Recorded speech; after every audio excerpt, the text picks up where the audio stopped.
Ir diena pirms vēsturiski nozīmīgā notikuma – Latvijas dzimšanas dienas, kamēr sabili lēnām vēl ieskrienas dienai, tikmēr tai strauji tuvojas Latvijas gaismas ceļa komanda, kas mirkli pirms saulēkta startējusi no Usmas ezera krasta.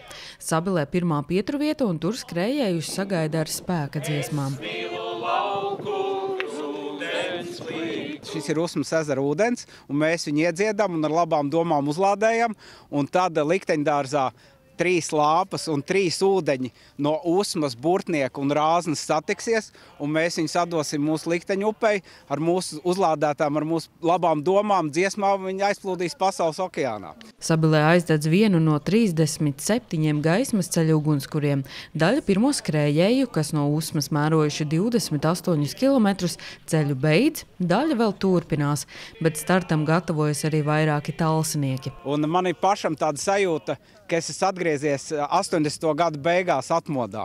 Un es domāju, ka šodien ir Latvijai tik daudz, tik ļoti vajadzīga šī atmodas enerģija, lai mēs spējam transformēt Latviju un veidot Latviju labklājīgu un laimīgu. Jānis Dambītis lepns, ka gaismas ceļa ideja dzimusi Lībiešu krastā. 3 ceļa posmi no 3 dažādām Latvijas vietām sadalīti aptuveni 10 līdz 20 km distancēs.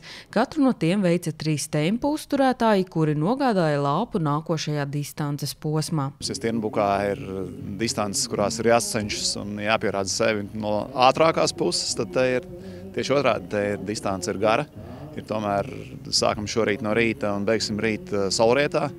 Tas nozīmē, ka tas ir tāds nepārtraukts skrējiens, un gan pavadošajiem, gan tehniskajiem sastāvdalībniekiem, gan skrējējiem, tas tomēr tā ir loģistika. Kamēr Sabiles komanda vēl ceļā, Kandavā jau iesildās kuldīdznieki. Viņi piedalījušies jau iepriekšējos gaismas ceļos, tāpēc bija skaidrs – izlaist nevar arī šo. Tas tādu patriotismu iedod un arī foršu kopības sajūtu ar mūsu draugiem, paziņām, radiem, ar ko mēs kopā skrienam. skrienam. Latvijā bez kaut kādu, ja nevar savādāk, tad vismaz pienesumu ar savu sirdi. Kandavā neplānoti skrējiens noslēdzās ar ugunsdzēsēju sveicienu. Saulīte bija, labi bija, kopības sajūta bija.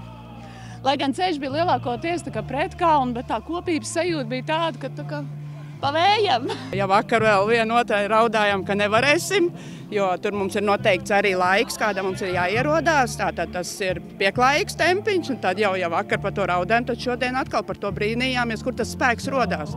Tad mēs arī saprotam, ka tā ir tā vienotība visiem. Jā. Kandavā finišē arī daļa skrējēju, kas startējuši no Usmas. Viņi pieveikuši vairāk nekā 42 kilometrus.